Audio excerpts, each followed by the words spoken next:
Welcome to the Action Design ATX Meetup. My name is Robin Krigelstein. I'm the founder.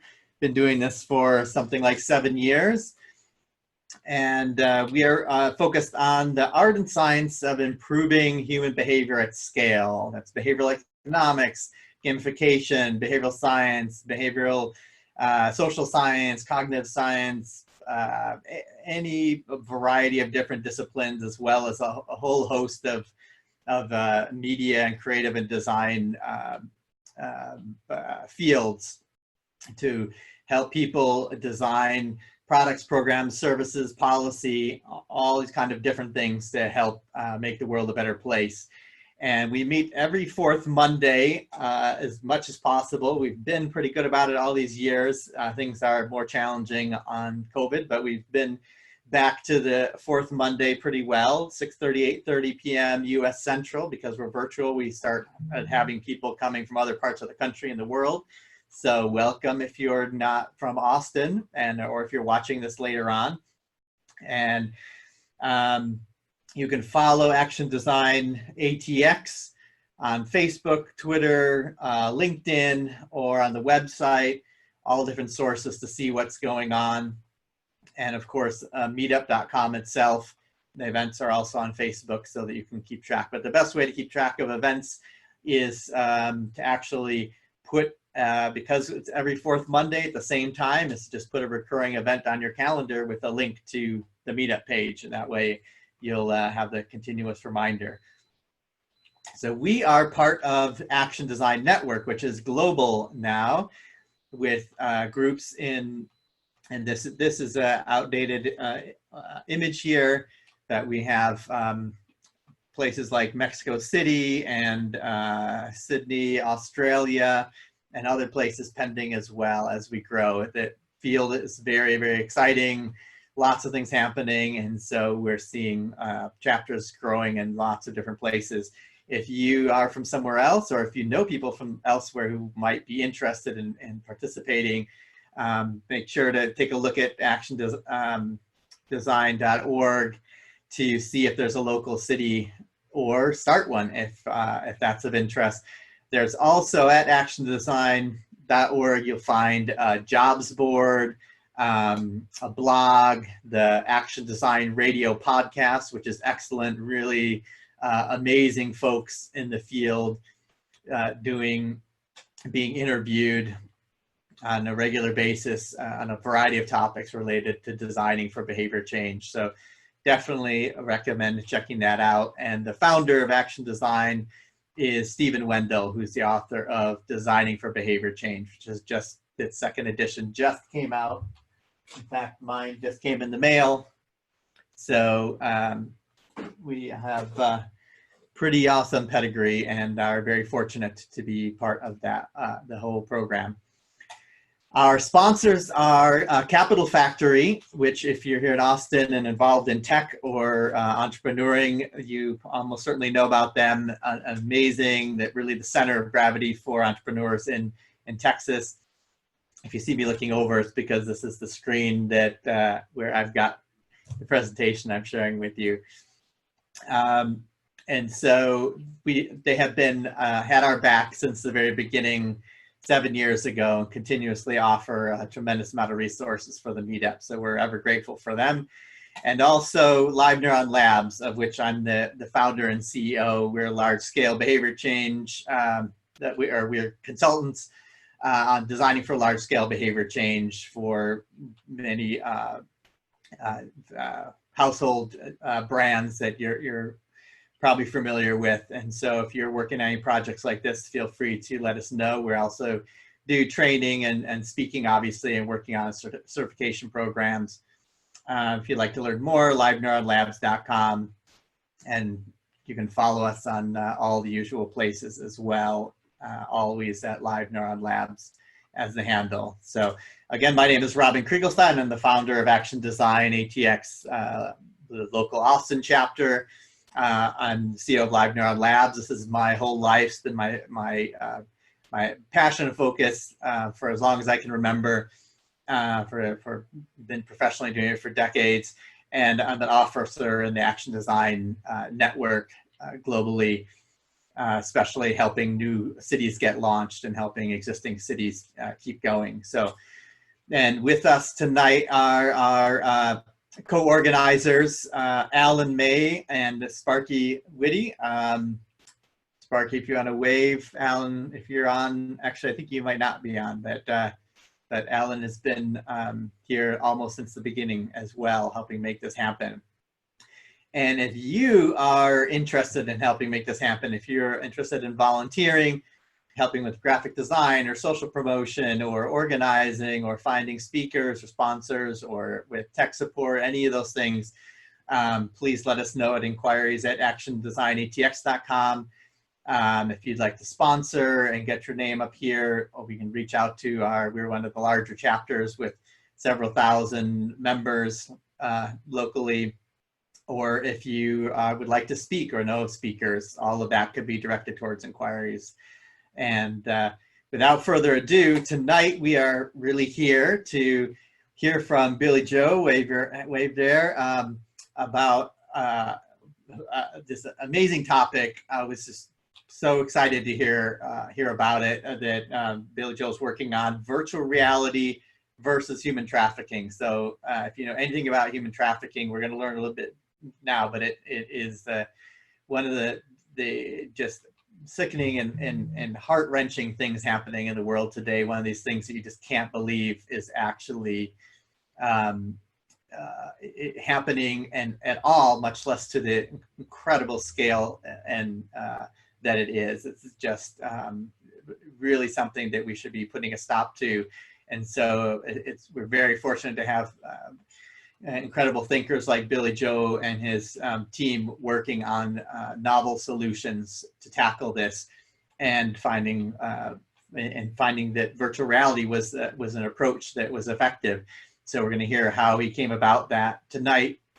And he's the president of Radical Empathy Education Foundation. It's a nonprofit that we hope you will help spread the word on this, share about it. Share about the event. The deck and the recording will be available after the event, so please share it with folks that you on your social or folks you think might be interested.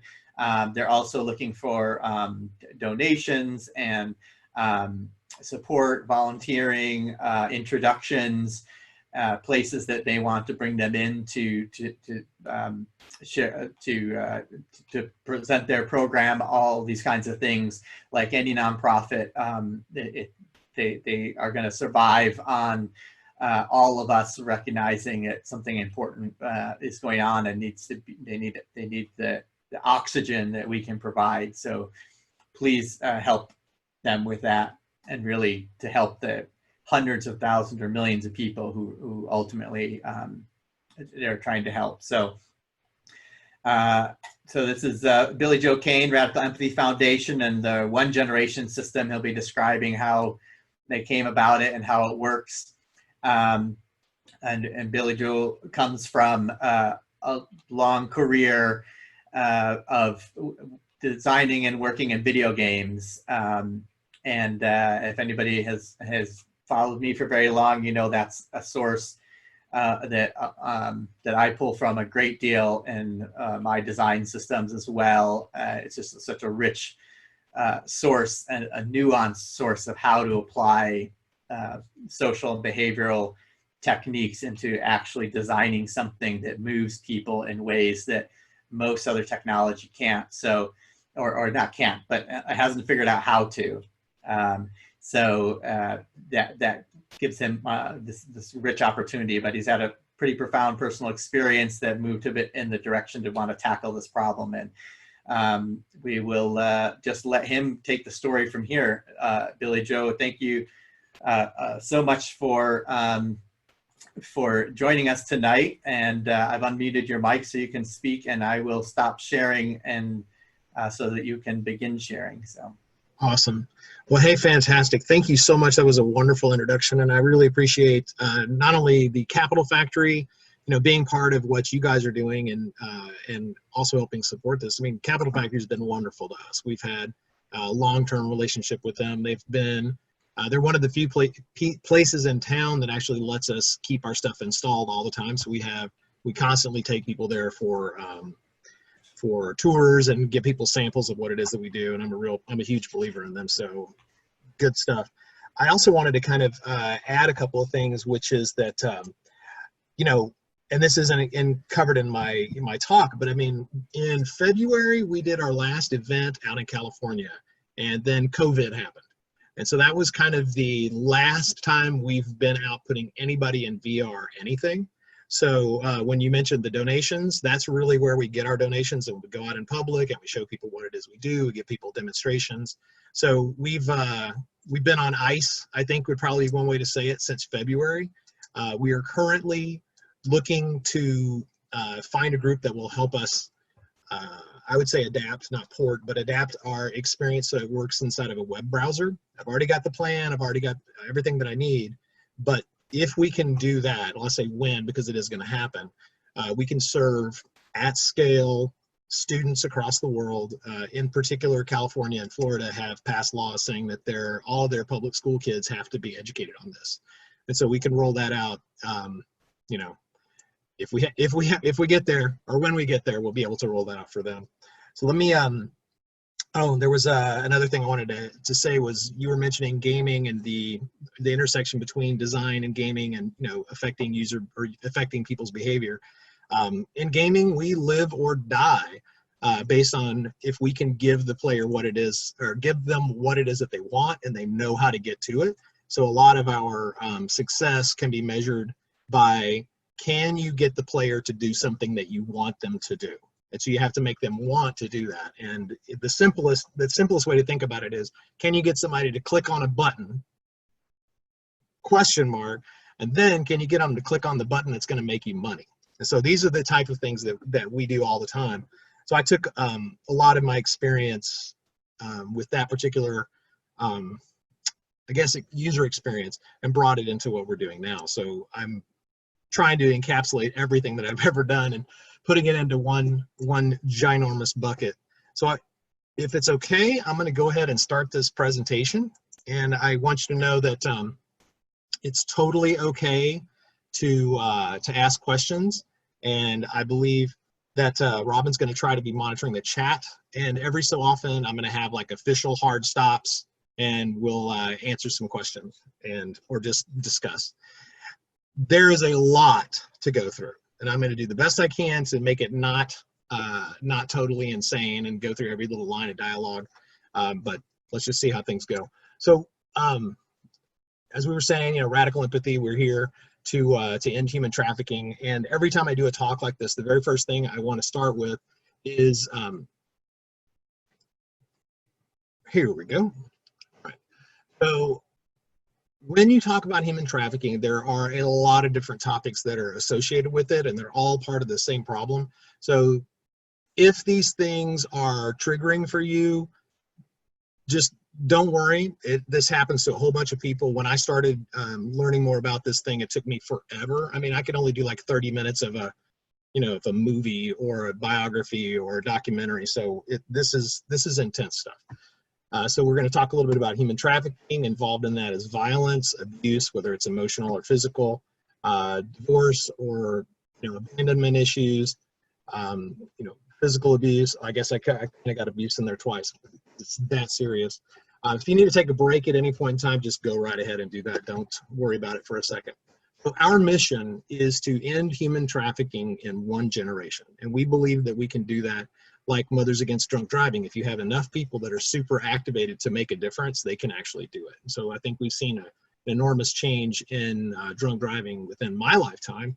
And we obviously, still have more to go, but I believe that this is the type of movement that we need to get started. So the definition of human trafficking, there are like lots of definitions, and some of them are legal, but in a sense, it boils down to forcing someone or tricking someone into performing labor or a commercial sex act.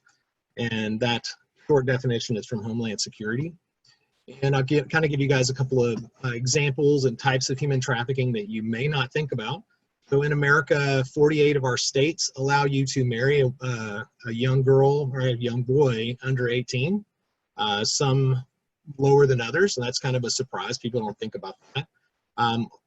Many people that get brought over to America to, to do agricultural work, they have their green cards and things stripped from them, so they wind up working, forever. In different countries, we see children that are being brought up to be soldiers. That is also another type of trafficking. A lot of manufacturing, including a lot of the garments that we wear, shoes that we wear, all very difficult to figure it out in the supply chain. People that are, running janitorial services in hotels, construction sites, even people that are taking care of elderly, hair and nail salons, and then of course prostitution is the one everybody thinks about. And strip clubs are also, not only are people forcing them to do that, but that's also a way into trafficking. And the very last thing that I bring up is, and this is the one that I absolutely hate worst of all, is organ harvesting. And that is exactly what you think it is. So yeah, I'm gonna keep moving. So our goal really at the end of the day is to find a way to put an end to this. And after spending months talking with experts, they say that the best way to do this is to keep people from actually having it happen to them. So if we can raise awareness and reduce the supply of people that become trafficked, we have a chance. And as Robin was saying, one of the reasons that I'm doing this is because I did have a personal experience, and that personal experience was my children. I was working at home and I was getting phone calls from a guy I worked with, because we're working on a project together, and sometimes the kids would answer the phone, and he was talking to them. This was my boss, an old friend. He was talking to them about things that they shouldn't be talked to about, their body and sexuality and how to clean themselves. And it was just like, you got to be kidding me, what porn sites to watch. And the kids came to us and we were like, what is going on? The police explained what grooming was. And how that could lead to all sorts of different things, not just child abuse, but also to trafficking. We kind of covered a little bit about this stuff. So I've been in interactive since 1992, and I wanted to use every skill that I have learned up until this point to actually try to make a difference. I know that, games can educate. Education requires people to practice something over and over and over again in a safe environment. So gaming allows you to do that. You can come away with a lot of education from some very minor interactive stuff. And so I wanted to put all this in here too. I've worked in after school education, teaching, vocabulary, math, critical reasoning, and things like that. I mean, not just, building spaceship games so you can blow things up, but actually, really trying to make a difference in after school care for kids that were financially challenged. So I put a little stop in here, kind of get an idea of if there's any questions. More than happy to answer anything you got. So I can't see the chat dealio. So here's what I'm going to do. I'm going to give it just a couple of seconds here. If you guys have questions, drop them into the chat, I believe. And not see anything yet from Robin, so I'm just going to go ahead and keep going. All right. So we built oh, go ahead. I'm observing the chat here, so there's Okay, cool. there's no message in there right now. Okay. But feel free to add any if you've got some folks, and if you're having trouble finding them, you may be able to see the reactions or option where you can. I believe there's somewhere you can choose to raise your hand for attention as well. So right, we're doing our best to monitor. Okay. Well, I'm just going to go ahead and keep rolling, and just stop me whenever whenever I need to. I have no problem stopping and digging into anything whatsoever. So when I first started this, my original idea was I will build a VR game, I will release it for free to the world, and it will solve this problem. And it turns out that didn't work out that way. We created a very simple version of our app and released it, but it didn't have any real context because our app didn't have education stuff with it, didn't have materials, learning materials you could download. So we added all of that stuff later. So that became the one generation education system. And phase one of our education system is empathy. So we use virtual reality to raise empathy for victims, which makes you interested in the topic, and then you want to learn, and that's when we roll into our education phase. and that's done in class or on site if we're doing like an event. And the third phase of what we're doing is we call it empowerment, where we try to get people involved in their community to make a difference on a local level. We're only going to talk about the VR part today.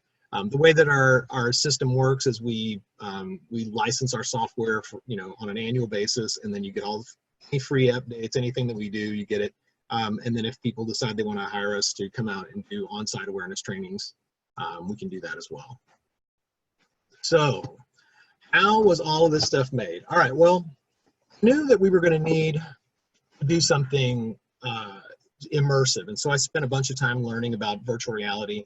I had been using 3D technology from Unity. Well, we use the 3D stuff from Unity because it's really incredible. I've been using 3D stuff since probably about 94, 95 or something like that. And this tool is just phenomenal. So there's a lot of people that can use it. And so we blocked everything out in that, and that's ultimately what we released on. So one of the things that we had to do was we had to build a script, characters, interesting locations, interesting stories, and that required a ton of research. We'll talk about that. For those of you that haven't gotten too much into virtual reality and dug into things, I wanted to kind of throw some statistics up here at you. VR has been really researched since the mid 20th century. I mean, the military has done tons and tons of research. You guys have seen all the flight sims and everything else that's out there. And the more immersive you can make a training simulation, the better it's going to be. So they've been testing this stuff like crazy. So just some simple numbers. These are all up on our website, reefcares.org. And it's under news and VR and empathy. So if you're learning something that's boring, it can actually help you remember it longer. It can make it more fun to learn. This one is the one that I think is very interesting, which is that it gives the learners more confidence in what it is they've actually ingested. So that's really huge. And then let's see, so you can create active learners to get more stuff. Retention rates of the learning objectives have been incredibly increased, and there's a ton of more stuff about here. Why it's immersive, how the simulation actually generates, not just motor memory, but experiential education, etc. So this is some stuff you can take a look at for some backgrounds. And let's see. A lot of what we're going to talk about today is going to be the virtual reality user interface design and how it had changed over time, because everything that we thought at the very beginning of the project was wrong. So we just kept changing things over time. So our big challenge at the end of the day was, how do we create an interesting, interactive experience that teaches people about a horrendously emotional, difficult topic of human trafficking? And how do we get them to care about that?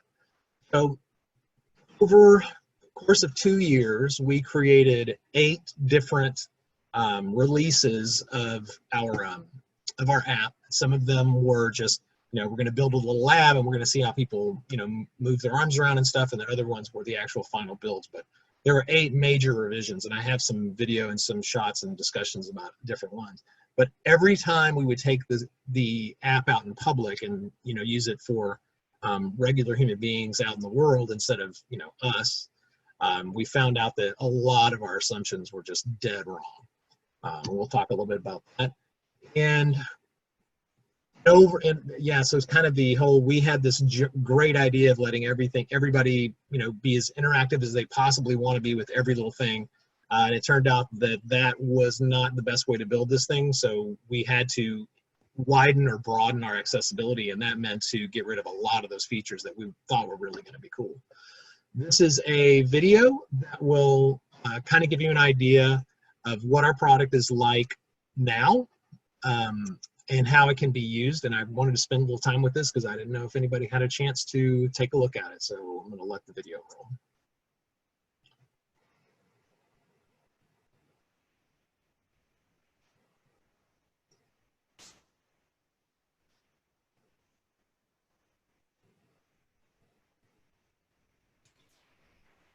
Billy, the audio is not on. Audio's not coming through? Yeah, probably needed. All right, we'll have to do that thing again, right? Let's see. Yeah, I'm gonna pause and yeah. let's see, it was audio settings. I thought I was going to know where it was. Hold on. It was in the, not in the audio settings, it was in the share screen settings. Share screen, thank you. Yeah. Let's see. Here are the share screen settings. Man, we had this share computer sound. There we go. Sorry, everybody, and thank you for telling me that, Robin. No worries.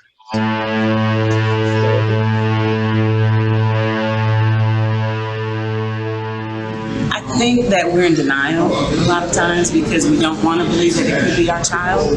But I think that parents need to be open. They need to realize that this is not just occurring in third world countries. It's not just occurring in urban areas. It's happening in the suburbs. And I think that once parents once they become more proactively involved, then they'll realize that they too can help.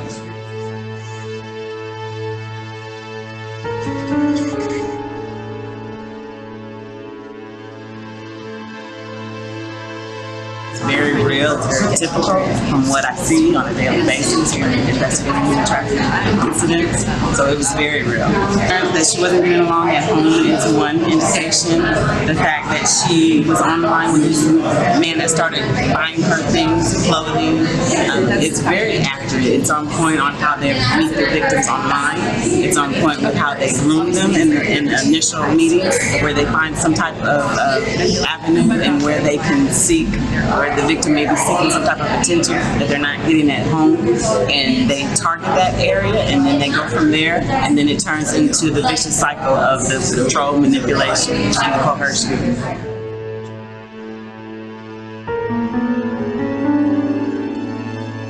The scenario is so factually based that it would help them to be exposed to putting themselves in that situation and then realizing that this could happen to me just like it happened to that young lady.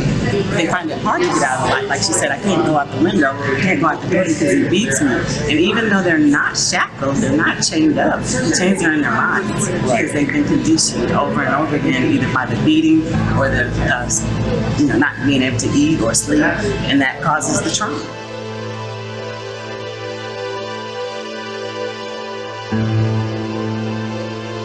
This puts the person, the potential student, in that scenario where a regular PowerPoint presentation cannot add that effect, where I'm in that situation personally, viewing it, hearing it with my own eyes and ears.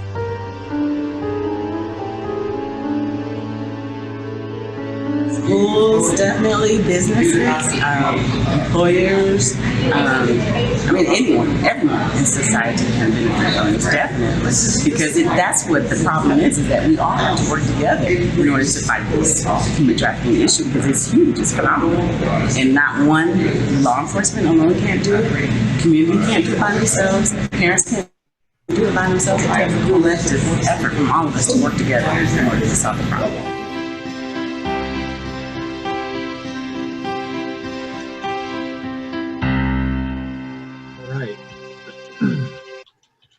So we're going to, let's see. How do I make my PowerPoint go back? Ah!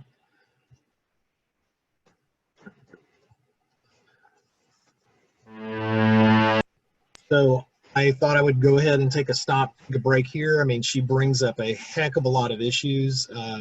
Detective Merritt is with, obviously, the Houston area anti-trafficking task force with the police department, and we were very happy to have her spend some time with us. If anybody has any questions, now's a good time, but otherwise I'm just going to keep going. We do have a couple of questions that might be coming up in the presentation. Okay. But now I lost the chat window. Where did it go? And yeah, you haven't been able to find how to access the chat window yourself. I can't see the chat window from whatever it is that I'm doing wrong here, which is who knows what. But, well, no problem. I'm counting on you, it's man. good for me. So we have a question from Ann Priest here. A couple of questions related. One is, what kind of research was needed to develop the stories, and were survivors interviewed or consulted in the project?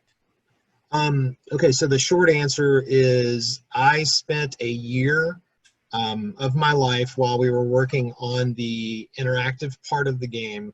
I call it a game, but it's an app, an interactive experience. But I spent a year getting to know experts in the field, from survivors, survivor groups, police departments, people. I mean, basically people all over the world. What was interesting, I think, about that is that the community, if you will, that's involved in this movement is very wary of people coming into any areas that there are survivors, or there are any areas where somebody might have a survivor's house get exposed. And they also know that there are people that are constantly trying to make money off of human traffickings, and not like as in, what you would normally expect, but people that will come in and they want to write a book. And so they interview a survivor, and it takes them, it drags that survivor through a very emotional point, period in their life, and they just dig into it and dig into it. And unfortunately, a lot of the survivors don't get paid. So they just get injured and injured and injured. So the community has kind of built these walls up so that you have to earn their trust to the point where they will finally let you in. And so it took me about 4 months before I finally got kind of cracked through the egg and met a lady named Natalie Weaver, who works up in Portland with Multnomah County, and she runs one of their community groups where they bring in like 30 or 40 different people. It's one big task force, and they all talk about all these different groups that are trying to work together. So I had the opportunity to get to sit in a number of those task force meetings. And yes, I have interviewed people extensively for this. And another aspect of it is that this topic is so just nasty that there's only so much I can take at a time either. So it's, I don't want to drag a survivor through anything, but I mean, for me, so there's some days where I'm like, I wake up and I'm like, yeah, I just can't do anything today. It's too much. But now I'm okay. But at the time it was pretty tough. I bet it was. Was there a second part to that question? I'm sorry. I actually blurred the two together, but a new question came up in the meantime. Is there a specific age being targeted for the audience? Another great question. So I struggled with that quite a bit. And the experts that I talk to say that whatever you're creating, you have to tell the truth. You can't whitewash this thing. You can't try to, to dull it down. You have to say words like, you have to say rape, and you have to say abuse, and you have to say violence. I mean, you have to use those words. So everything that is written inside here, the complete script, I think the worst thing that's in there is this she mentions that she was raped by this guy. And that's probably the worst thing. So why did I tell you all that stuff? I told you because everybody can get something out of this application. The words like rape and abuse and things like that they're tough, but the question is, is as a parent, where would you really want to stop as far as youth goes? I've talked to some survivors and they're like, yeah, I would tell my children all the things they need to know the moment that they can understand English. And there are other people that decide that they don't want to have me worry about it until they're in high school. So that's a long-winded way of saying I had no idea when I started, but as we move forward, where we are right now seems like a good entry point is middle school and in high school. And the same content is being used to teach adults. And right now it's being used at University of North Texas Health Science Center to teach their medical students. So we've got everybody from like 10-year-old to medical professionals that are using it, all of those in training. Yeah. I don't know that it's a sweet spot, but I had to find out what was it I had to teach, which is all part of figuring out the learning objectives, and what language do I need to use. Have to pull my punches, and they're like, no, you can't, because if this stuff is happening, to somebody, you have to use the right words. Wow. Yeah, we have our kiddo's 11, and over the years, we've certainly observed the online grooming, and it's definitely an issue, and more prevalent than you would think. And explaining it was really about how far to go, we ultimately had to explain more than we would have expected in order to help it over time, to help it sink in. And it's a hard thing for them to understand. So another thing that's and I know this isn't included in my presentation or anything, but one of the unintended consequences of younger kids using this, 10 to 15, I guess I'll call young, is that the kids that would finish this experience in public, they would go through it and they take the headset off and their parents are like, "What did you learn?" And the kids are like, "Yeah, well, whatever. I mean, some stuff." And then the kids would go home and they would tell all of their brothers and sisters and friends everything that they learned. And then the parent would come back the next day and go, "You really made a difference. My kid understood this stuff. They really paid attention." But they, but they wouldn't tell us anything about it. And it turns out that the reason it works is because the young girl in the story, she's 13. So she is a peer for these kids. And that disrupts completely the whole concept of, I'm a teacher and I'm telling you all the stuff you need to know about trafficking. It's like going, no, I have a child that is telling me, another child, what could be happening. And it's at that grade level, so to speak. The challenges and the things that they're having to deal with are as real to the 10-year-old as they are to the 13-year-old that's in there. Yeah. And in a very salient, very rich, interactive way that really is likely to stand out. You can't get away from learning something in here. You have to use your head to do things, and you can't hear anything or see anything else. So it's like there's nobody that's tapping you on the arm or texting you or anything. You're not getting distracted by somebody across the way. It's like going, no, you're learning this stuff, period. You just can't avoid it. Cool. Well, we'll let you continue on telling us about it. Awesome. So this story is so convoluted. I've basically boiled it down to, I was doing 3 different things all at the same time. The first one was, as we were discussing, going and meeting experts and figuring out who it is in the field that's going to be able to teach me anything about this. And the idea was to actually create what the learning objectives need to be for someone that's going to go through this experience. You want to know what you're trying to teach somebody so that later you can actually measure it, right? So that's one of our big goals later, is to be able to take data from all these people that are using it online and figure out which things they can remember longer. So that's part of what was going on here with the first path. Second path was trying to make sure that we created a virtual reality experience that when you saw someone use it, you could see that it would be completely fluid and they would know what they were doing all the way through. And like I said, we built a whole lot of versions of that. And that ultimately resulted in a really robust onboarding system with hints and things like that, so we don't have to have a trainer there in person. The third path was actually designing what is the world going to be like, where are you going to visit, and what is the script itself going to be. And the idea here is that I would be able to take that and combine it with everything else and create that immersive experience. So there's just a ton of stuff here. The idea obviously is trying to make sure that they have the best learning objectives. First thing was, as I was saying, this stuff is hard to dig into. I mean, I had a very, very difficult time hopefully moving through this learning experience. Obviously met a whole lot of people. Ultimately found out that the learning objectives that people really felt had the most benefit were things that that were like red flags and indicators that things may be happening to somebody else. So, so call them risk factors and or red flags.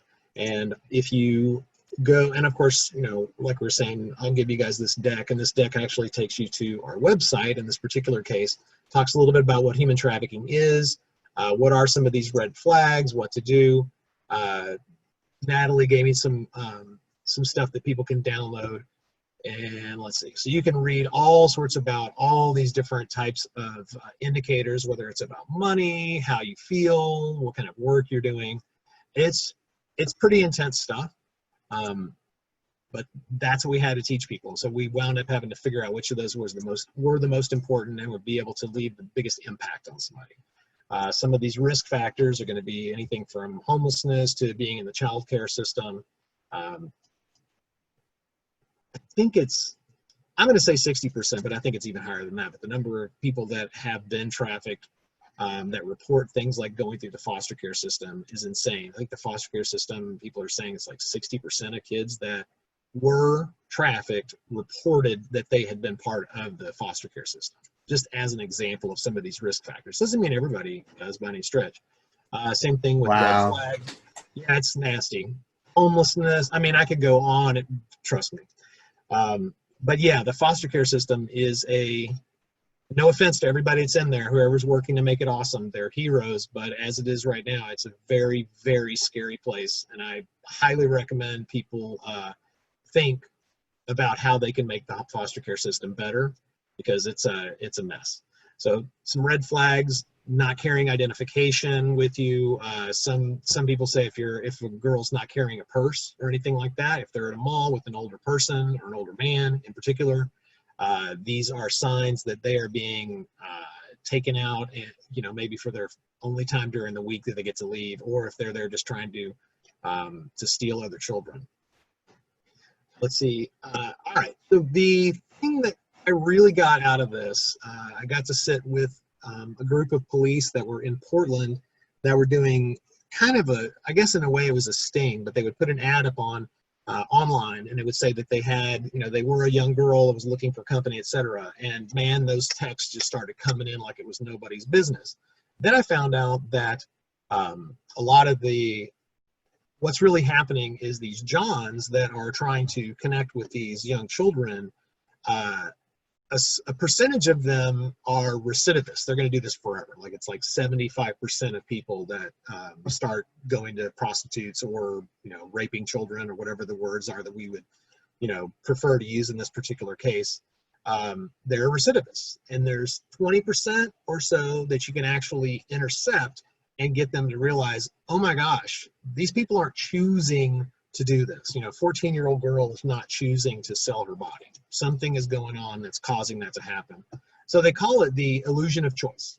And that is kind of it's also a cultural problem that we have, where we think people are choosing to prostitute themselves. And you can look that stuff up online if you'd like. I've got a whole tons of examples in here about, the red flags. Still circling this thing. Let's see. Make sure I get the right one. Yeah, so these are, I don't know if you can see them. They're the red flags that we had on our website, and they're kind of in different categories. So, it's about environments or bodily indicators.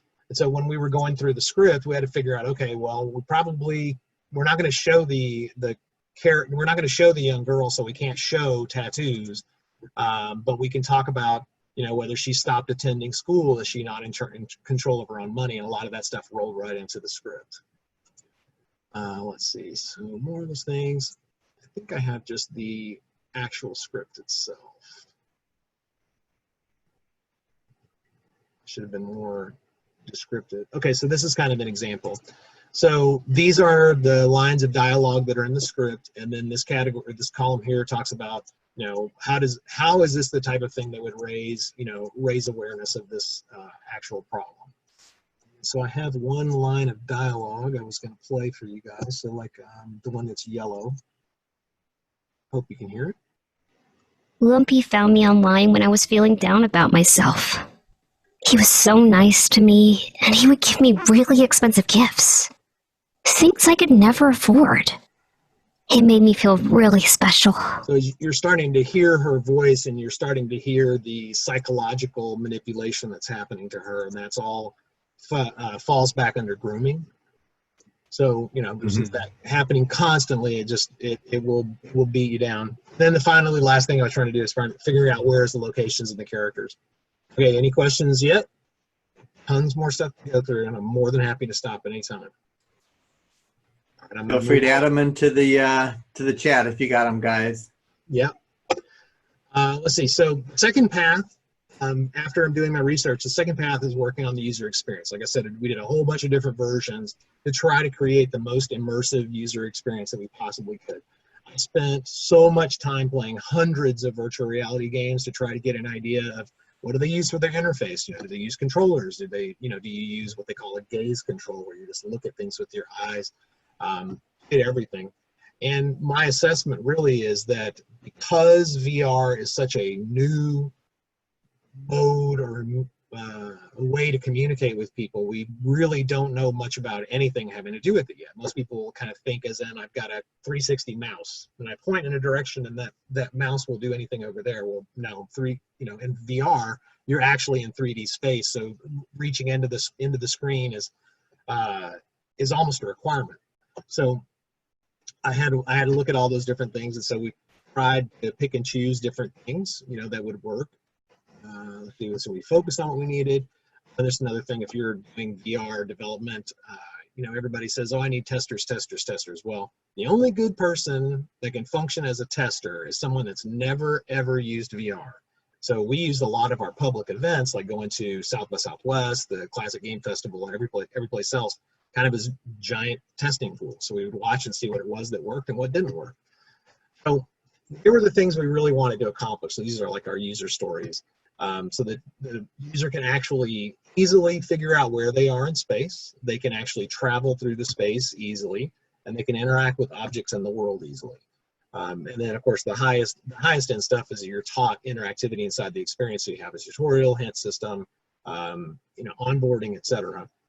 So the very first version we released was for the HTC Vive, which is a really intricate system, and we let people do anything. You can walk anywhere. You use the controller to press yourself around. You can grab things and, you know, interact with objects. We actually created a lab where you could take pictures, search for fingerprints, all kinds of things like that. It was really amazing, and I have some video of it.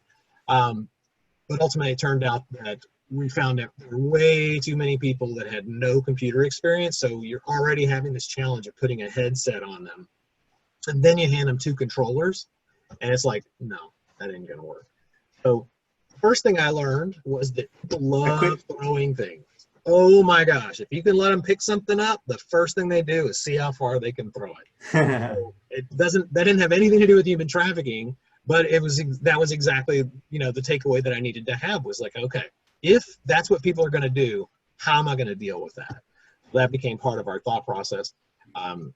Other thing that I learned, I mean, I've known this stuff forever, but it just had to be beaten into my head when we were doing this. It's like, I have to know my audience. Like if I'm doing a high-end PC game, I already know my players have a high-end PC.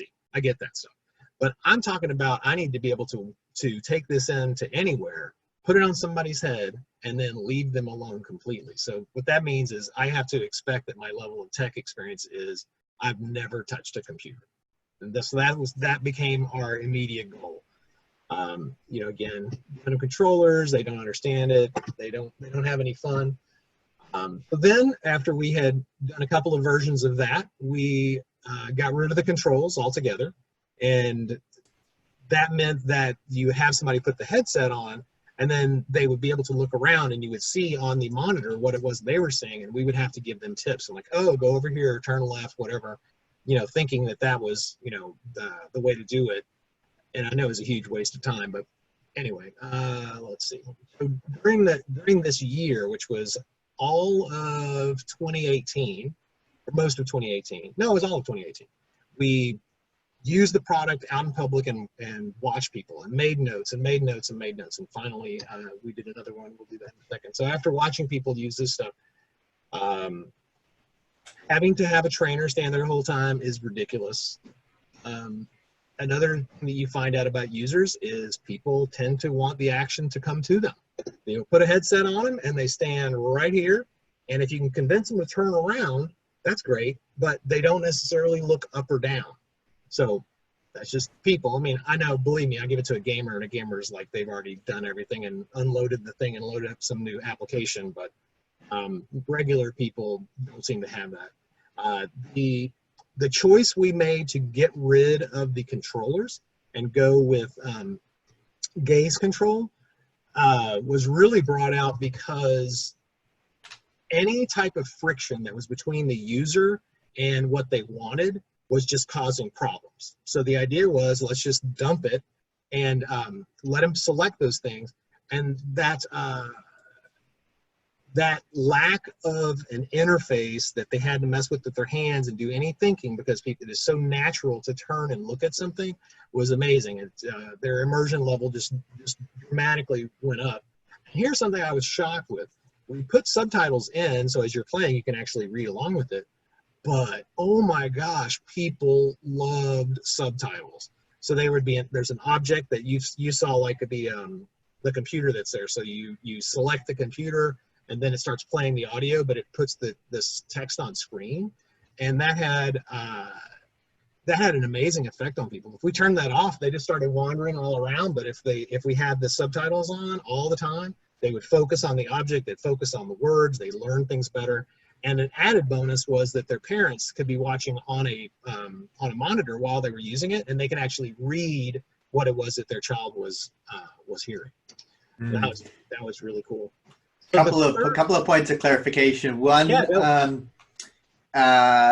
got a question from the audience. I'll bring up in a second. But first, for those who may not be familiar, just to clarify what Billy Joe's talking about is that in virtual reality you could have an actual device in your hands, like a controller for a console video game, for example, Xbox or PlayStation or something. You could have something like that. So you guys, on your head. There you go. These guys in your hands. So the more sophisticated gaming is possible when you have those devices in your hands with all kinds of buttons and knobs, and know where your hands are in the 3D space, so you can pick things up and toss things around and do all kinds of amazing things. Crazy. And what you found was that the learning curve for average person was too high on those. Get rid of those. Awesome.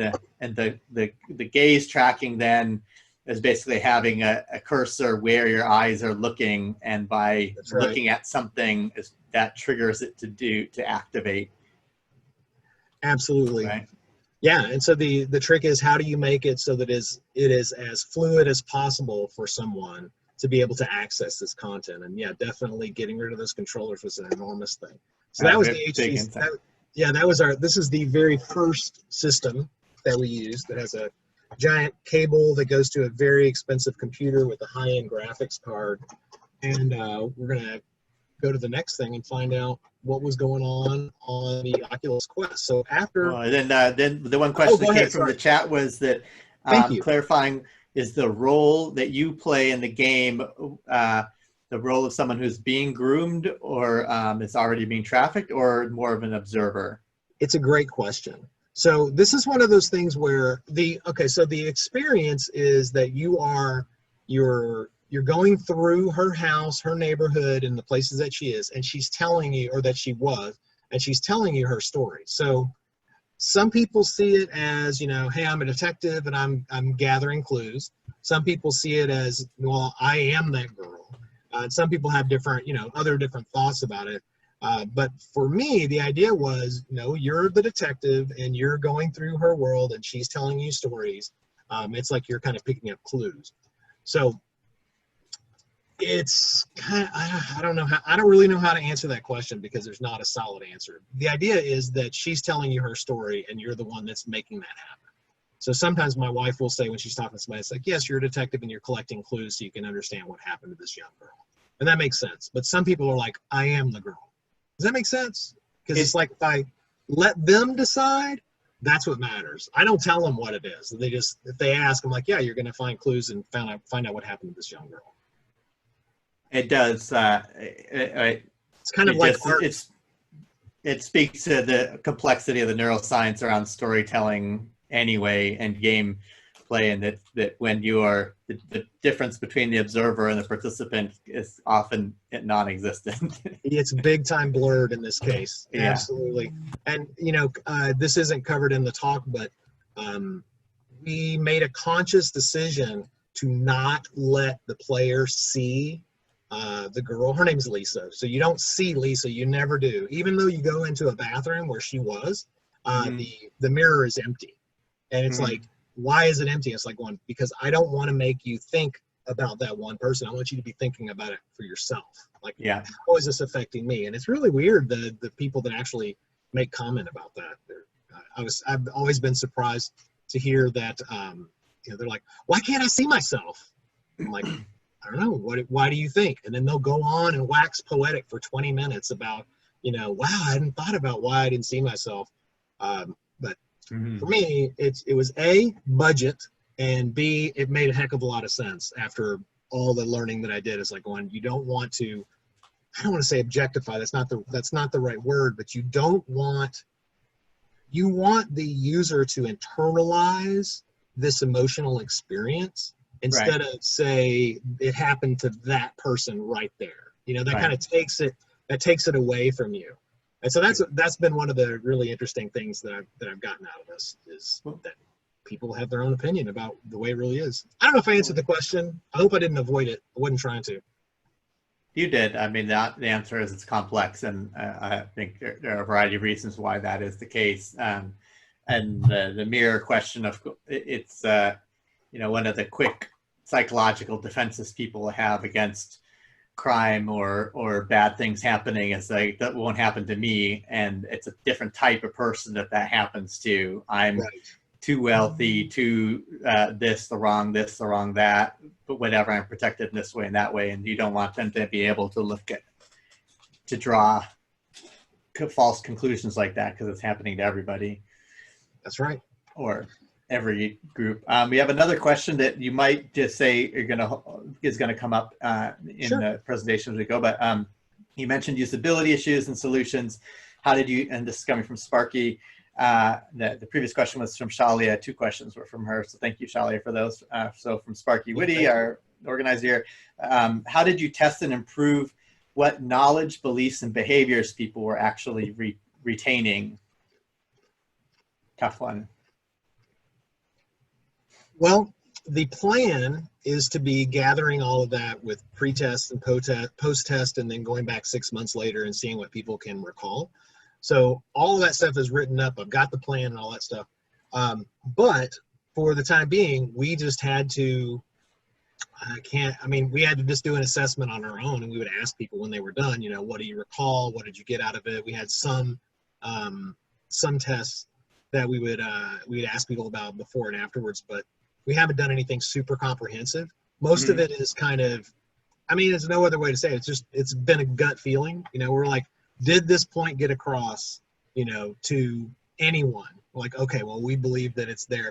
All of these red flags, I can't say they're all 100% right, but we picked the ones that were used the most by the most people, and tried to just pound them in. Like, even every line of dialogue has some sort of sign of trafficking inside of it in one way or another.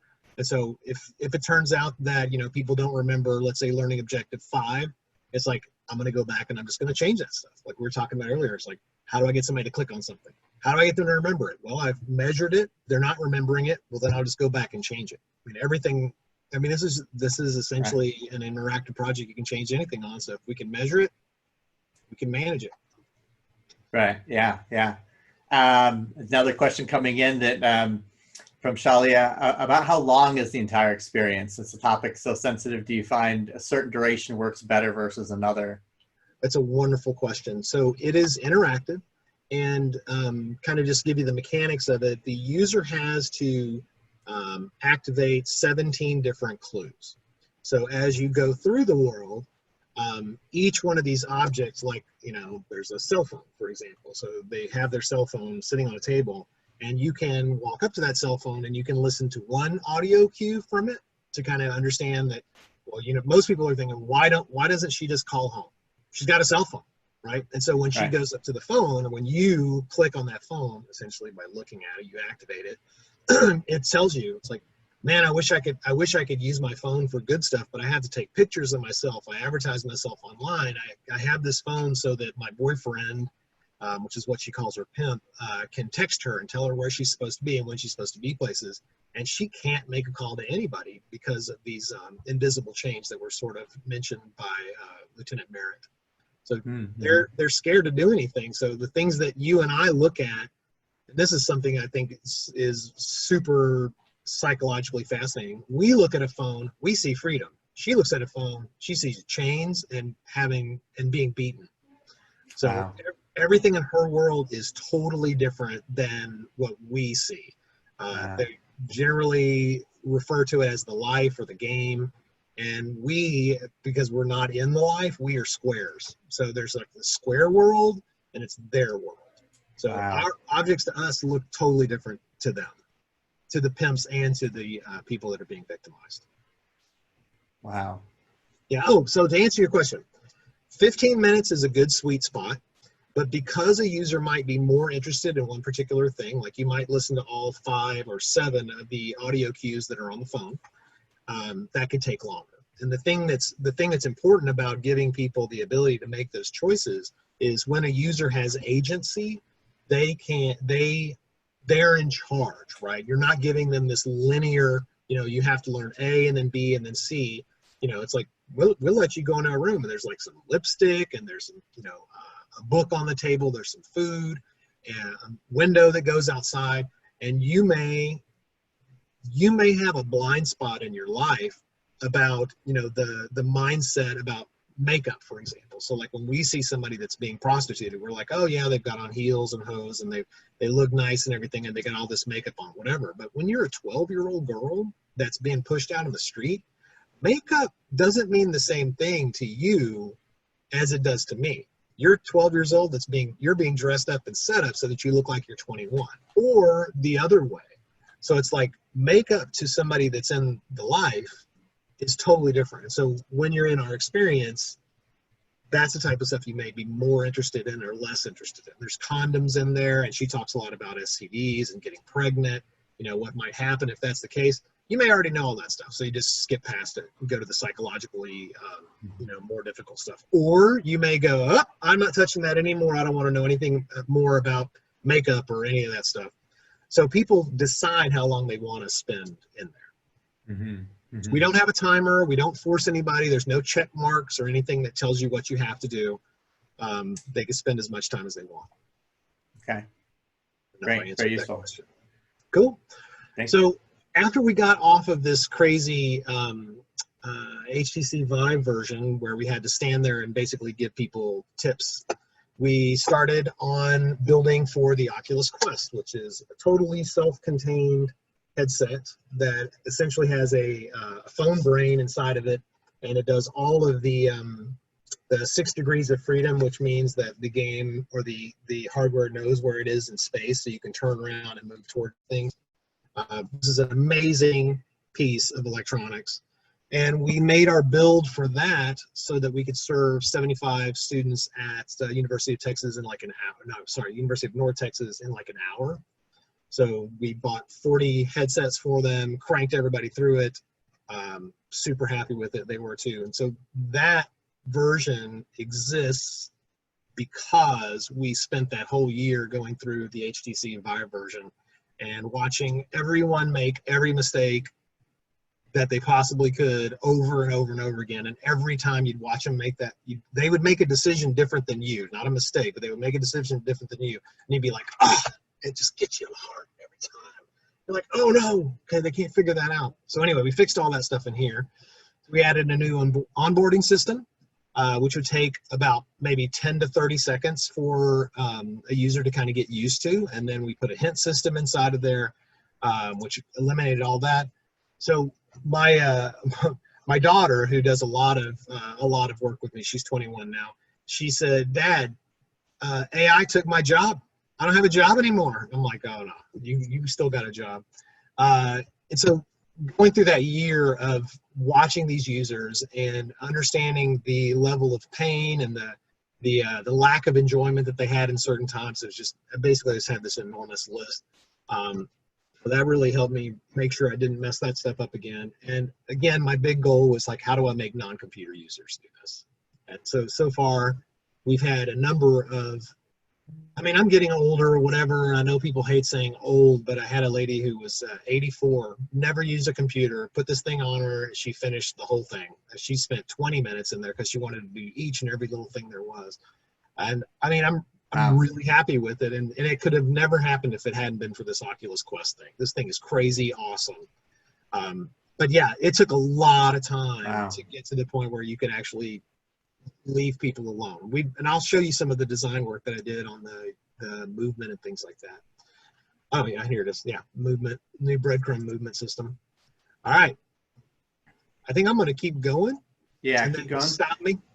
We'll stop you. We're at 8:06, so you got about 24 minutes. So you got some time, but just giving you a heads up on where we are. Cool. Thank you for that. Yeah. So my third path was trying to figure out how it is that I'm going to synthesize these things together. So there were some points during production where they kind of met up. Like I did a couple of versions which had some audio in it, but was just really an idea of how the heck that stuff's going to work.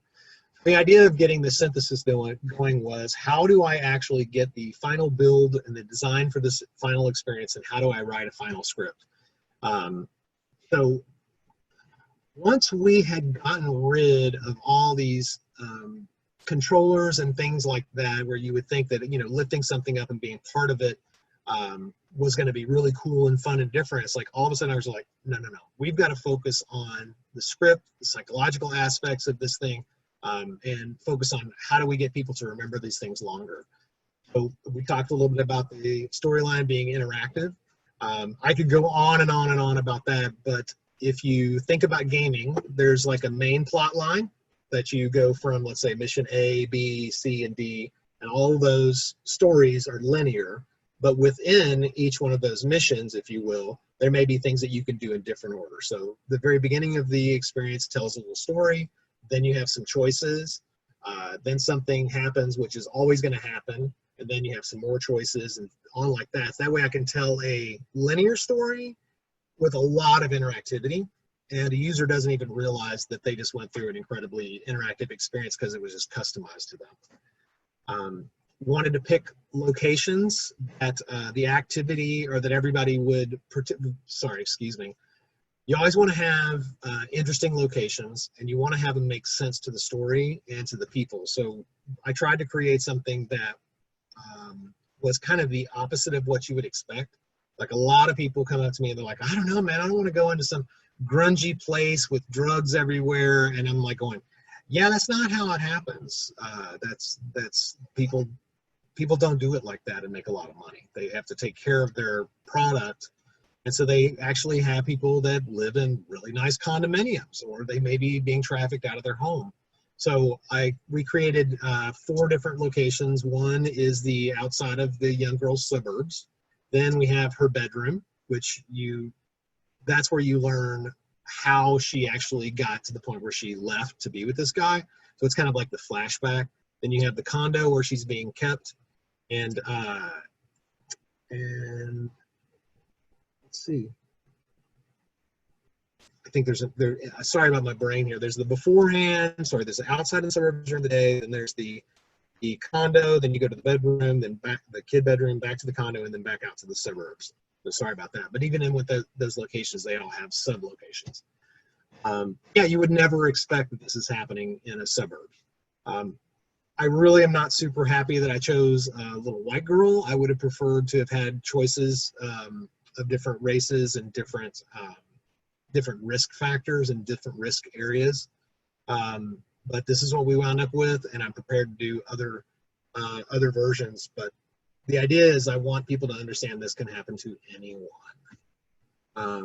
Her family Lisa's background, her parents are divorced. They're separated. She doesn't get enough time for her mom because her mom's working too much. She spends a lot of time online. You really wouldn't think much about this stuff. I mean, kids are online constantly right now, and they could be meeting people every day that's learning a little bit more about them and then pushing them towards that grooming area. So it's super important for parents and kids to know this stuff happens, and it happens to anybody. So after we had gone through all of the, talking to the experts, finding out how we're going to build the interactivity, actually getting the story laid out, it's like, okay, how are we going to build this final script? This kind of goes through a bullet point list of it. We found our learning objectives. I wound up writing the script, included all those things, and of course, approval from all of our educational advisors. survivors, law enforcement. Had feedback from everybody, kept integrating feedback, resending it back out until finally got final approval. I'll show you a copy of the voiceover script, sort of what we saw before, except this is organized to make it look pretty. So this is a readable script, which of course I can provide to everybody too. So these are all the different locations, the condo, the kids' room, returning to the condo, and going outside. These are the story pieces that happen along the way. So this is like, you're going to hear that part. And then once you get into the condo, you have choices between learning about the shoes or lipstick or a book. And each one of these are dialogue pieces that are attached to those objects. And again, there's lots of different ones. So you could read, or you could listen to one or another, or one or more than one. And again, this is the entire script. And this is the stuff that that survived 5,000 revisions from all my experts. Also, if you've never done Wow. an interactive script, you have to come up with a whole lot of different details for it that you probably wouldn't be thinking about, including like file names and stuff. So the way that we organized it is, I decided who the actor, there's a column for actor, there's a column for, where this is going to be or what it is. It's like, so we have generic yeses and nos that can be said anytime, things that happen during the menu, for the actor that's going to be reading the lines. It's like, what is your motivation? I mean, it's like, am I happy about this? Am I sad, et cetera, et cetera. And then of course, then there's the dialogue. And then here we have all the different translations are going to be in these different columns. So I already have the Chinese translation ready to go. So that kind of gives you an idea of that. So then after the script got done and approved, we booked the actors and studio, and I actually got to help do I listened to and approved the audio from my kitchen while the lady that did it she's in California, and my audio technician is here in Austin. So we cranked through that stuff. Then we processed all the audio, made sure everything was right, put it into the game, and tested and tested and tested and tested and tested and tested and tested. So it kind of gives you an idea of where the script wound up. And then what we did with our final build, we integrated all the learning objectives into the dialogue, so that when you go away from this thing and you can even remember any part of the story, you'll be able to kind of put those red flags back together. Lisa obviously is written so that she's someone that people can identify with. And, we talked a little bit about the peer, being taught by your peers makes a real big difference. So this is an interactive product, and you guys understand what it's like to just do a sequel and a sequel and a sequel. We're prepared for that as well. So we picked everything so that we can extend it or change the locations, adapt the story to handle anything like additional risk factors. So for instance, we talked a little bit about the foster care system, but homeless or houseless people, not just children, but people that are houseless, they wind up with, doing survival sex, or they get stuck into, some type of gang that does this stuff to them. People that are trans, gay, they have enormous problems with this. Wow, dude. And then refugees. This is the one that I really didn't think too much about until I had done a ton of research. It turns out that when you come to a new country, the parents don't know anything about the culture, and the kids may not know much about it, but they get dumped right into it in schools and in their communities. And so those the parents don't really know what's going on because they don't speak English and they don't understand our culture. So this whole concept of a refugee being trafficked is a whole different thing than Lisa. I mean, that would require a lot of extra work to understand, what are the cultural ramifications, where did you come from, what kind of, how do your parents treat you, how do your parents, feel about America, et cetera, et cetera. So you actually create a good thing like that. But I'm ready to do all that stuff. And again, we talked a little bit at the beginning about us having educational materials. So until we had the final build, we didn't create our educational materials. Any more questions? Perfect timing. There was a excellent material. This is all really fascinating. We had a question asking, are there statistical differences in the rates of trafficking by race? Are some in the U.S., of course, this isn't, are some races more at risk, more vulnerable? Wow, that's a fantastic question. The answer is I do not know off the top of my head what the breakdown is. That information is out there. I guess what I would say is that everyone is at risk. I know this is, I mean, it sounds like I'm some crazy alarmist, but everyone is at risk. If your child has access to the internet, they are at risk. It doesn't matter what color, shape, creed, doesn't make a bit of difference. They are at risk. You have to educate your children about that. So, and if your kids go to the mall, or if they have friends, you know, people going over to spend the night with if their kid goes to spend the night with another kid, things can happen that you really would not expect. And again, it doesn't have anything to do with race, age, social status, class. Doesn't make a bit of difference. In Austin, there are a number of really nice neighborhoods and alcoves, and there was they found a ring of young children that were being trafficked out of Lakeway. And as I recall, there were 36 children that were being abused, and they were doing things, and these were well-off kids, so it wasn't about money. They were getting vape cartridges for what they were doing. Even though they could have bought them themselves and they could have done all that stuff, apparently that was enough to get some of them hooked, and then they got their friends hooked, and they got their friends hooked, so they weren't hooked on vape cartridges, but they got them attached into doing this trafficking. And I mean, and we talked, Wow. Lieutenant Merritt mentioned, you know, coercion and, you know, force and things like that, but once someone has sent a nude text to someone else, you are literally exposed to the point where you might be blackmailed, or you might be extorted, so that doesn't go anywhere.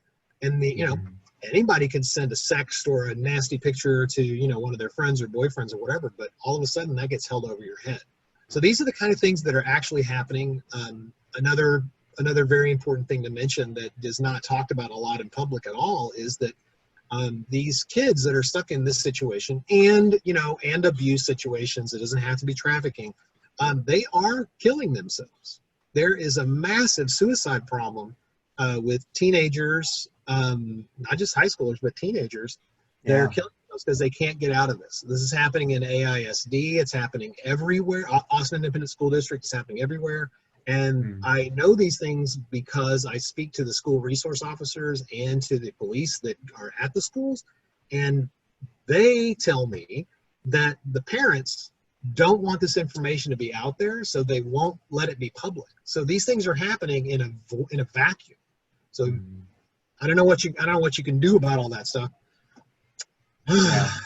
Yeah, this is the kind of stuff that keeps me up at night when I start reading about this. I'm like, you people, how are you helping? You've got to do better. Oh yeah. Well, did I answer the question? I think I didn't try to avoid the question. I promise. Yeah. Well, you didn't know the specifics, but they're not there. Yeah. I mean, you don't have to have answers to everything. I don't know. Is something that all of us should be more comfortable saying as an answer to questions. I definitely don't know the specifics on that by any stretch. So there's another question here, also from Ann Priest, and then I was wondering if we I feel like did you maybe have a video that showed in-game? So maybe we close with a little bit more of that. But the additional question from Ann was, does something like the shutdown and quarantining that we're experiencing during COVID help or hurt trafficking? Maybe help and hurt isn't the right phrasing, but the impact. I know, right? So the answer is no one knows. No one has any idea what's going on with this stuff. I mean, there are a lot of people that are being trafficked by their parents or their grandparents or their neighbors. So that is probably still happening. Even if let's say that trafficking itself or people that were, you know, abusing children dropped by 50%. Right? Let's just say that that happened. One of the big challenges that you have is that these traffickers are busy grooming children, period, right now. And this is their career. Okay, and this doesn't, yeah. A trafficker can make up to $10,000 a day per victim. It's outrageous. Okay, so their goal, their long-term goal is to keep getting more victims, right? So they constantly, they have people that are out there that are looking for them. They have people that are grooming. They have people that spend years grooming your children, years. I've met a survivor who not only was she being groomed by a guy, he also offered to marry her, and he was taking her to meet his family when, you know, the really bad things happened to her. So I mean, this is their job, is to do nothing except get more cattle. That's it. That's their entire job. And these people are making hundreds and hundreds of thousands of dollars. So they literally have 3x5 cards that while they're playing Fortnite with somebody, they're making notes. You know, oh, what school do you go to? Okay, you're on at 8 in the morning and you're leave at 5 in the afternoon. You know, what's going on with that? Oh, your dad's coming home. Dude, this is their job, man. This is their job. And these children are worth tens, if not hundreds of thousands of dollars. And then they even sell them to other people. So, you know, as a parent, you've got to teach your kids, you know, to be cautious online. Don't talk about certain things. Don't play Fortnite with randos. I mean, because that game is horrible for that. Make sure they know the people that they're on social media with. Lock down their social media. You should lock your own damn social media down. Did you know that almost 90% of children have a social media presence before they're 9 months old or something like that? It's crazy. So, you know, we have to be aware of this thing. I don't want to make everybody feel like they have to, you know, hide in a closet or anything, but I mean, you know, there's a certain amount of knowledge and education that you have to put out there, so that people actually, I don't know, care about their own safety and their friends' safety. Right. I got some video. Yeah, we have one more question, and then we'll go to the video. We have bouncing off the last question. This is from Shalia. Is there a specific time of year where trafficking is more likely to happen? That is another great question. Some people make a big deal out of the Super Bowl and think that because they do a big thing on trafficking at the Super Bowl, trying to raise awareness of it. Super Bowl does not, according to many of my sources, not everybody, but the Super Bowl is not necessarily more dangerous than any particular time. But large events that draw large amounts of people mean they draw large amounts of people that are going to be trafficked to. The demand is there that somebody is going to bring the supply, and that's how it is. And you're talking about the physical presence of people coming, lots of people coming to a city. Well, we've got in Austin, we have South by Southwest, we have the F1, we have the motorcycle thing, we have all this jazz, and every time these people come in, they want to be serviced. So it's pretty massive. Now to answer the question about the time of the year, I don't know if it's summer or springtime or, you know, Valentine's Day or anything like that. I think one of the things I'd like to share, just since we're just talking about trafficking, is that many of the people that are abusing these children are doing it during work hours at lunch. So they will call and they will make an appointment and they will go meet somebody at lunch, and then come right back to work like it's no big deal. And that is one of the things that you, I guess, should be aware of if you're in a relationship with someone that, you know, what the hell's going on? Where you know, I don't know how paranoid you need to be, you know, with people, but I didn't realize that was what was happening. I had no idea. And they're not kidding that you can order people. I'm not going to say, you know, like a pizza, but yes, like a pizza. You go online and you find the person that has the emoticons that are right next to it, the little emojis, and you're like, oh, okay, well, that's what I want. And you can click on that and send them a message, and they will take care of you. It's ridiculous. I mean, obviously you have to know where to look, and you have to be willing to take that kind of a risk, and of course be a, you know, complete useless human being, but that's how easy it is. Wow. All right, let's see some video of All right, your let's see some video. experience. We want to make sure. All right, I'll do a quick one. This was during our period of time where we were trying out all sorts of different interfaces. And this, yeah, you're in the HTC Vive and you have your controller, and you can change your controller to different things. And as you grab it, you grab the evidence thing, pops open, and it's basically a jigsaw puzzle. So we're trying to see, you know, can we get people to interact with the jigsaw puzzle? The idea is you have to reach in there, grab it, and turn things around. Again, it's more of the trying to get somebody to use a controller. But the idea was, hey, these are clues that you would want you'd want a user as a detective to go through and find the answers for. So finish this off real quick, and it'll tell us what it actually says. As you can see, there we go. You send in the evidence. So that's just one little bitty one. We had tons more. And I really wanted to find the one that was. Sorry. I tried so hard to get everything super organized. Oh, it's a challenge when you have multiple things. But while you are doing that, I will. Before we lose anybody, we can run video a little bit longer. But I just wanted to thank you for coming, and and for the work that you're doing. I know that it's challenging in a way that is that goes beyond what many people are working on in terms of its cost on you, and but the benefits and the value is critical. And so, you know, we very much appreciate that, and you sharing what you've learned. And putting it together in such a thoughtful presentation. I'm also posting the link to the site so that everybody can take a look there. There are links for donating. That's something that you can share out as well, or reach out to Billy Joe and team if you'd like to arrange something with them. If you want to speak to that, what you might be looking for. Well, I mean, first of all, anytime I get to hear somebody else besides me saying help radical empathy, that's awesome. But yeah, I mean, we need any kind of help that you can imagine. I mean, you know, little things, I mean, money is always huge. It's enormous. It makes everything go.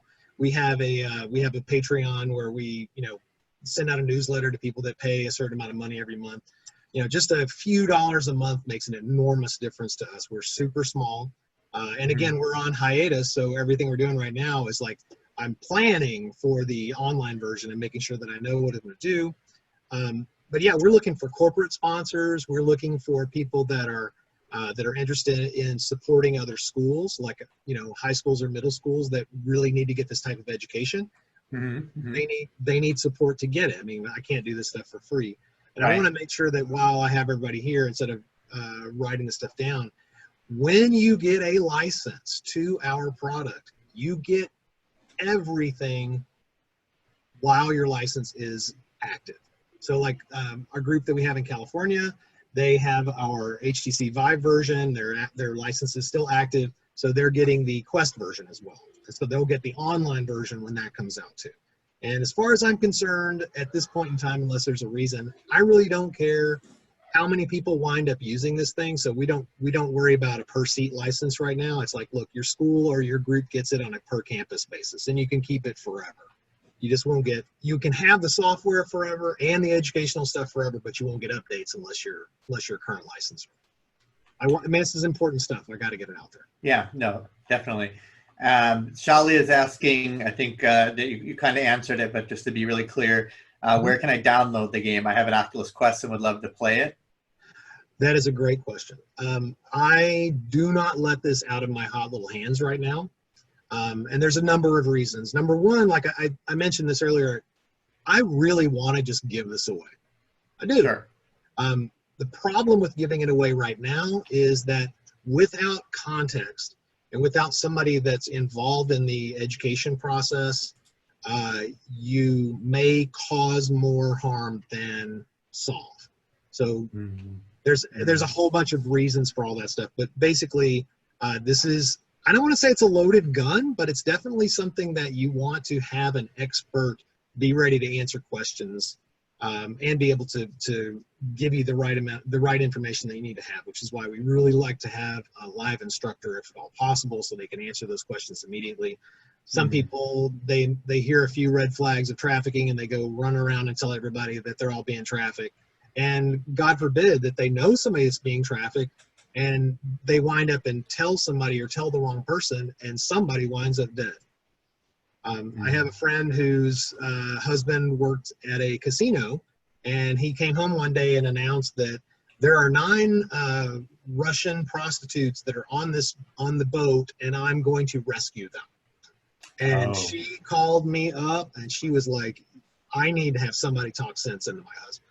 Because he was like 3 days away from going and renting a car and taking those girls just away from it. And I'm like, well, dude, you have no idea what you're about to get into. Wow. You have to contact the right people. And, you know, when this is happening to your neighbor, you know, you do not want to be screaming about trafficking because something bad will happen. So I'm sorry if I ran off on a little bit of a rant there. I want this to be free, but I can't do it. Now, that said, if someone wants to reach out to me and get a version that, you know, you can test out, I don't see anything wrong with that. I can make a decision like that and I can just trust you.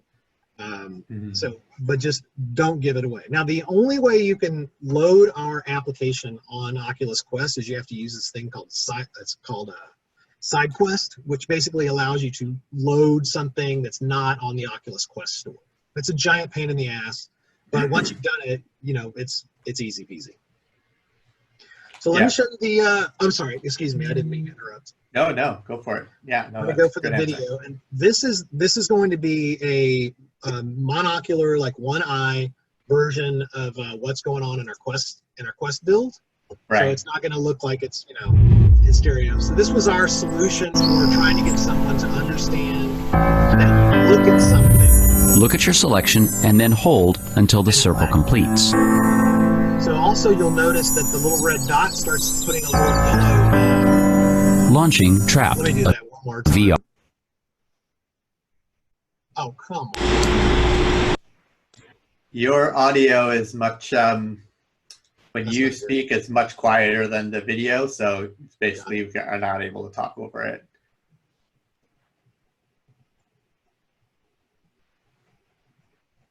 VR detective story.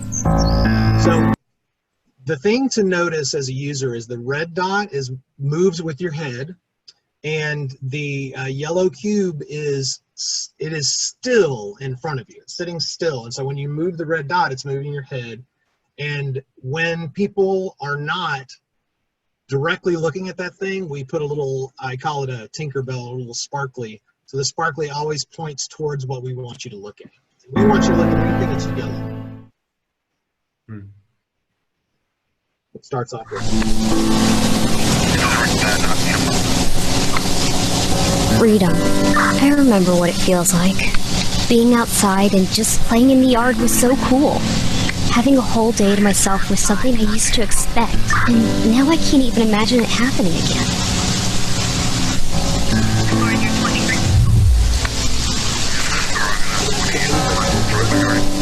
Look at the marker to move to that area. Sometimes Mr. Cruz, he lives up at the corner. He would take a group of us biking up the hill to watch the planes take off and leave the airport. I used to create stories and imagine about where they all were going.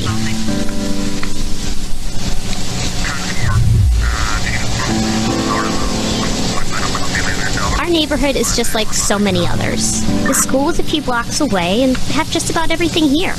It's really safe here.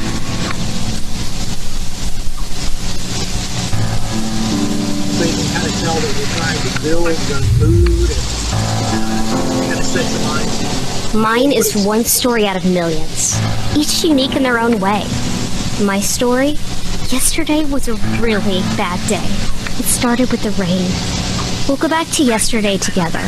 I'll let you be me, and I'll tell you all about my life from my perspective. Most people would never believe this could happen to them or someone they know, but I'm sure you'll understand. I hope my story helps someone identify the early warning signs of being turned out. So now it loads into the condominium where she's being kept.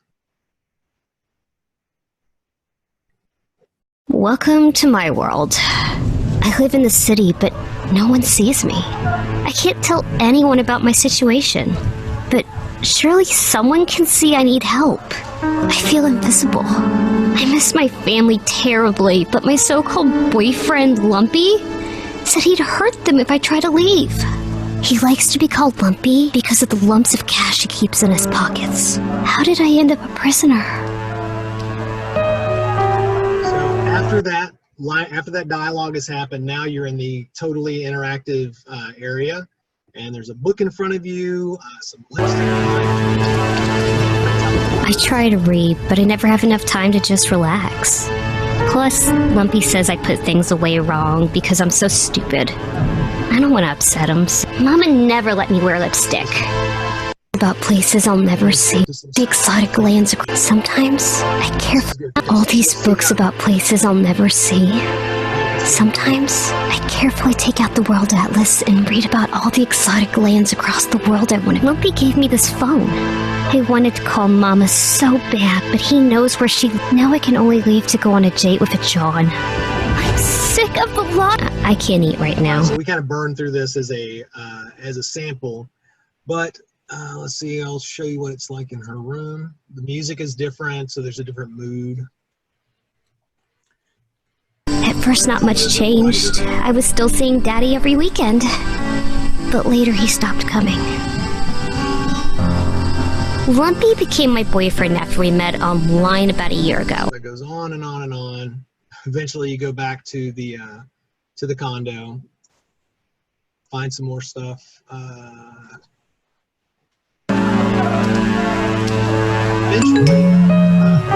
It's Lumpy, but in my phone I call him Daddy. I don't think I can take him screaming at me tonight, so if I hurry down, maybe he'll be nice.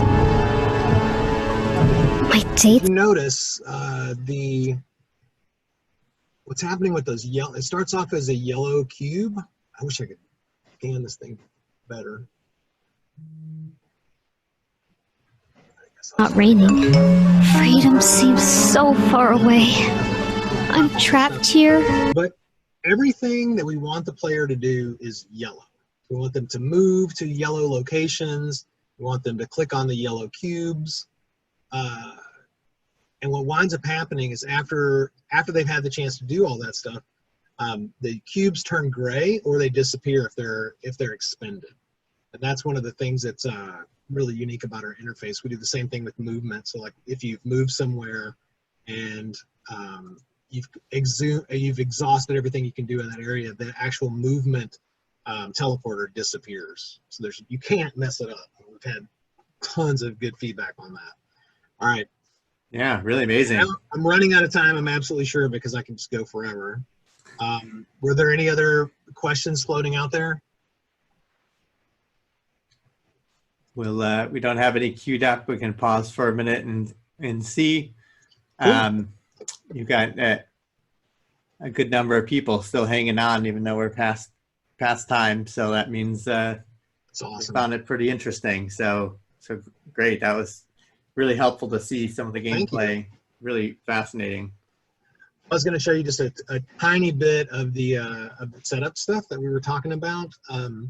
So this was like my initial design idea for the outside. So you would start here in the initial usual location, go to one teleport, and then go to the next one. And so I had documented this out for my guys, like, hey, you can see that there's this audio that's going to be played here. Your camera is pointing towards the left. So that's your view frustrum, is that little triangle. And so yeah, so then when the audio cue is finished, then the yellow teleporter opens, then you can actually go to it. Then that plays another audio cue. You can kind of see where this is going until you finally get up to the start, and then the teddy bear appears, which is the little yellow star. So we talked about gaze control. So this is the house that we were just inside. You see there was lipstick there. We read a little bit about the book. There was a phone. And so on each of these yellow circles, these are where the player can actually move. And what happens is over time, like once you've looked at that lipstick thing, you've read one thing of lipstick, it turns gray. And now the movement teleporter turns gray because there's only one object associated with it. But if you moved over here and use one of these, until both of those yellow stars, until they're both gray, this is going to stay yellow. So the idea is that a user only has to look at yellow things to finish the experience.